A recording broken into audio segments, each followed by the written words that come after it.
Y creo que en específico en Tamaulipas, digo, nosotros tenemos, sabe que Tamaulipas fue el epicentro de la guerra contra el narcotráfico de Felipe Calderón, y hay cantidad de miles de desaparecidos, más de 7,000, en fin, ¿no?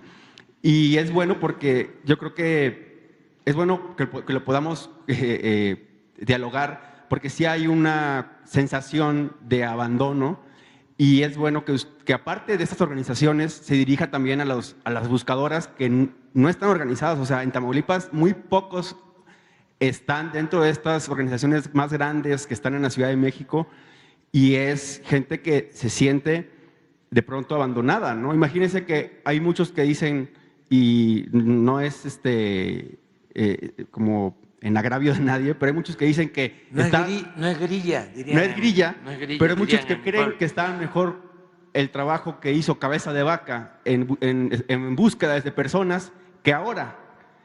Y nada más se le dejo ese comentario para seguir el siguiente tema. No, Justo, pues, ¿te imaginas?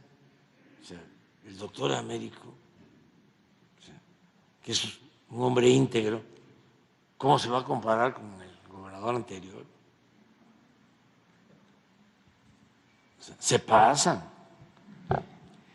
en el último tema, presidente, ha hablado de Estados Unidos y de todo este tema de la DEA. Este 2024 en Tamaulipas va a ser clave lo que está pasando en Estados Unidos otra vez. Esta vecindad que, bueno, pues para bien y para mal siempre ha sido bastante, incide mucho en la política sobre todo. Se ajustó la condena de Tomás Yarrington Rubalcaba, exgobernador de Tamaulipas, y va a salir este año en libertad, después de haber estado en un gobierno en el que inició todo la operación del grupo, sobre todo el cártel del Golfo en mayor escala. Va a salir en libertad y no se tiene referencia si va a venir a México, en calidad de qué. También se está hablando de que este mismo año, antes de que usted concluya, se va a dar libertad a Osiel Cárdenas Guillén, el capo, quien fue el líder principal del cártel del Golfo. Va a salir también en libertad después de estar preso en Estados Unidos. Hay una orden de extradición pendiente en contra del exgobernador Eugenio Hernández Flores, y Francisco García Cabeza de Vaca está en Estados Unidos. Hasta se tomó una foto con Xochitl Gálvez, que después la quitó. ¿Qué tanto Estados Unidos está haciendo presión o puede hacer presión sobre el gobierno de Américo Villarreal, incluso sobre el gobierno próximo federal, con este tipo de manejos de la justicia, en donde políticos de estas antecedentes salen y delincuentes salen de prisión y llegan a hacer ruido a un Estado, como que un Estado que todavía es endeble en términos de que hay un poder fáctico bastante fuerte? Lo hemos visto en esas últimas semanas, muy puntual en territorios como Río Bravo, Reynosa, en donde el crimen organizado se está peleando el control del territorio y donde el gobierno federal ha mandado más tropa. Pero sí, ¿qué tanto Estados Unidos juega con Tamaulipas, digamos? Está Greg Abbott, está todo esto. No, no hay nada de eso. Ya cambiaron las cosas. Antes sí había ese injerencismo, esa relación promiscua entre el gobierno de México y el gobierno de Estados Unidos. Ahora no. Ahora hay una relación de cooperación transparente. Es buena la relación de cooperación con el gobierno de Estados Unidos, respetuosa de nuestra independencia, de nuestra soberanía, pero no hay presiones y además no las aceptamos. Ni ellos se atreven. El presidente Biden es un hombre respetuoso. Ni el presidente Trump se atrevió nunca a decirme quiero esto otro, a levantarme la voz. Sí, a veces, pero por otros asuntos, y además en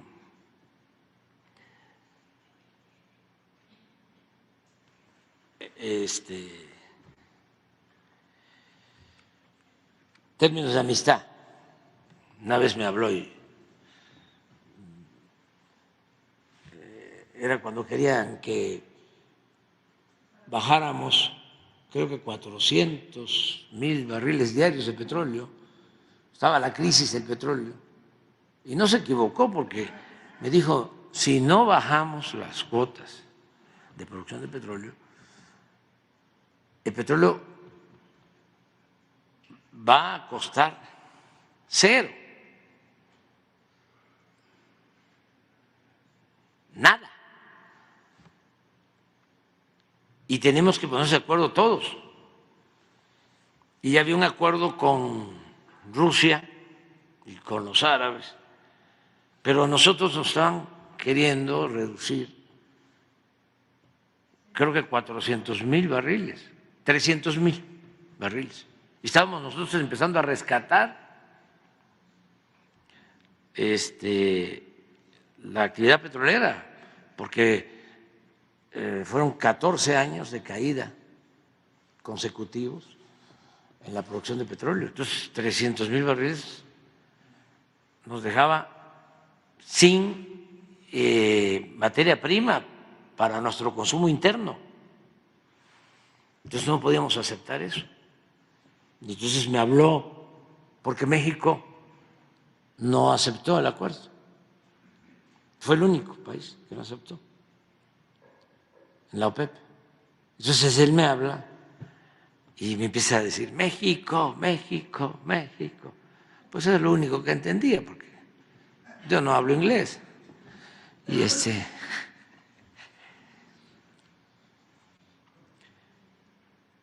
México, México, México, México, México. Entonces, estaba Marcelo conmigo ahí. Y ya me dice que se escucha, ¿no? Por todos lados. Arabia Saudita, México, Rusia, México, todos hablan de México. Y ya me dice, ¿no? Se tiene que aceptar, porque si no, se va a caer el precio. Y digo, pues no podemos. Y él se portó muy bien. ¿Cuánto pueden? Dice. Bueno, 100,000 barriles. Nosotros, dice, aportamos el resto. Estados Unidos disminuye más su producción. Nada más que ya informen. Y ya, lo hicimos. Se redujo 100,000, pero creo que ellos aportaron 250,000, creo que eran como 350,000. Y fue de las pocas veces, ¿no? Que, en ese tono. Siempre con respeto. En temas de violencia, recuerdo 2 veces, una cuando tenían la intención de convertir a los narcotraficantes mexicanos en terroristas, y me habló. Recuerdo que estaba yo en una gira, estábamos empezando a construir la refinería de Dos Bocas, y ahí le contesté el teléfono, ahí platicamos, y le dije, no estoy de acuerdo. Y no estoy de acuerdo porque pues, eso es un asunto nuestro, somos independientes. Se decide que alguien es terrorista y entran fuerzas especiales a buscarlo, como si no fuésemos independientes, soberanos. Y le dije, no, nosotros nos hacemos cargo. Y no estoy de acuerdo con eso. Y al día siguiente él dio a conocer que me había consultado y que estaba de acuerdo conmigo y que no iba a presentar su iniciativa. Luego, cuando el asesinato de los Miller y Levarón allá en Bavispe, me habló también para decirme que me mandaba un comando especial. También no así. He decidido que va a entrar un comando a Sonora a buscar a los asesinos. No, que estaba él en disposición de ayudar y que podía mandar un comando. Y le dije, no, nosotros. Y fue respetuoso. O sea, siempre nos han tratado con respeto. Entonces, en el caso de Tamaulipas, con todo esto que estás planteando, pues tiene que ser de acuerdo a las leyes, a los procedimientos legales, ¿sí? Y sí vamos a hacer una revisión. Le voy a pedir a la Secretaria de Seguridad Pública que revise todos estos casos, donde haya extradiciones, donde se estén terminando juicios en Estados Unidos, si no hay asuntos pendientes aquí, todo legal. De la posible extradición de Cabeza de Vaca a México. Eso lo maneja la Fiscalía. Pero usted, digamos, una consideración propia. No, yo no me meto en eso. Por eso se espantan los adversarios nuestros. Cuando sale el tema del segundo tirador, piensan, ¿no?, que es una cosa que yo tramé. No, yo no tramo, pienso. Los perversos sí traman. Entonces yo no sabía de que había una investigación abierta, porque yo no me meto a estar dando instrucciones al fiscal, que es autónomo, que además hace muy bien su trabajo. Él actuó, según entiendo, porque los padres de Aburto presentaron una denuncia ante la Comisión de Derechos Humanos y de ahí se abrió la investigación y se encontró de que habían elementos para demostrar lo del segundo tirador. Y tienen todos los elementos. Y la Fiscalía pide la orden de aprehensión y se la niega al juez. Y creo que la Fiscalía impugnó. Pero no tengo yo elementos a ver cómo está el caso de Cabeza de Vaca. No, eso tiene que ver con el Poder Judicial. La única cosa, me acuerdo de Cabeza de Vaca, es que no sé si Santiago Nieto o ya Pablo me llevaron un documento en donde el gobierno de Estados Unidos estaba solicitando información. Y luego supe de que por eso se había iniciado la investigación en la Fiscalía. por una solicitud del gobierno de Estados Unidos. Y luego supe de que el documento era apócrifo.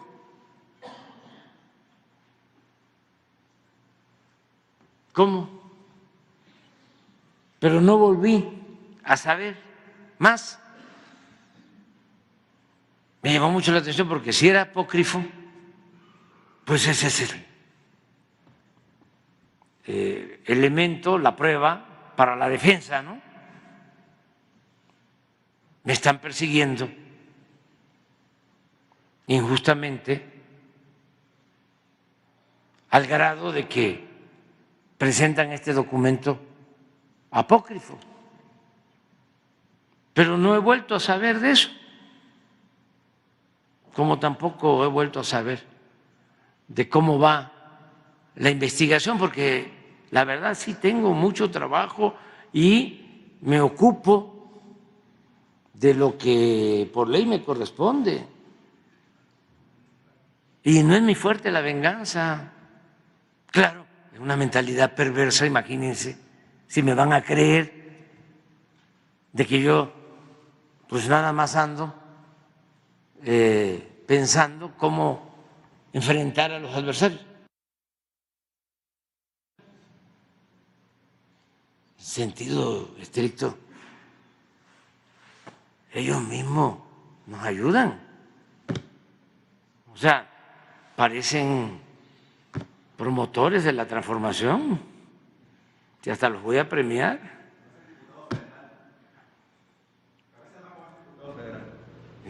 Sí, no sé, pero digo, no me meto en eso. La única cosa es el bloque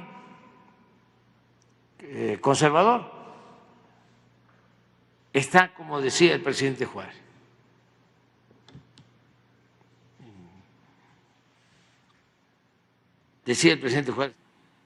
es moralmente imposible.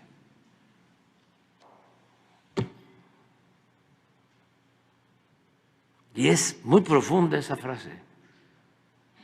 Es que cómo los que saquearon, los que robaron, los clasistas, racistas, que no le tienen ningún aprecio al pueblo, que al contrario desprecian al pueblo, ningunean al pueblo, van a gobernar este país.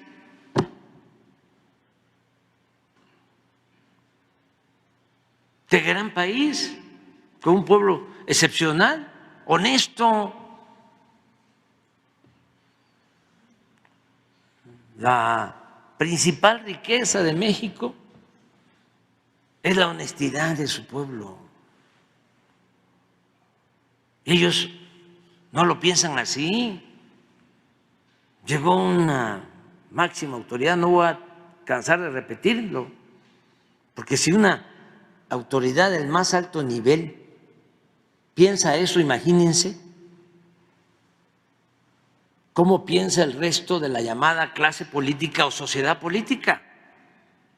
Esa alta autoridad llegó a decir que la corrupción era parte de la cultura del pueblo de México.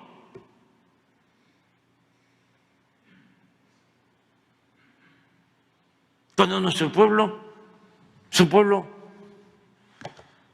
honesto, en nuestro pueblo, antes de la llegada de los europeos, no había avaricia. Es un pueblo con una honestidad innata, que ha resistido todo, que prefiere dejar a los hijos pobreza, pero no deshonra.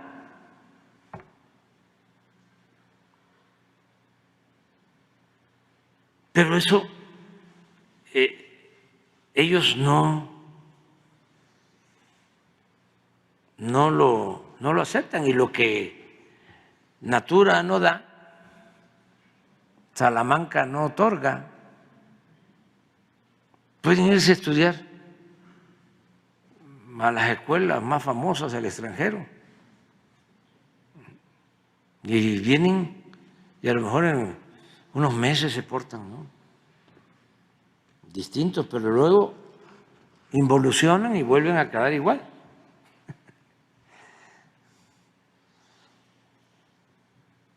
Ahí están los intelectuales más reconocidos, todos racistas, clasistas, famosos, no buenos como intelectuales, no buenos escritores, ni mucho menos grandes escritores, no llegan ni a buenos. Vámonos a desayunar.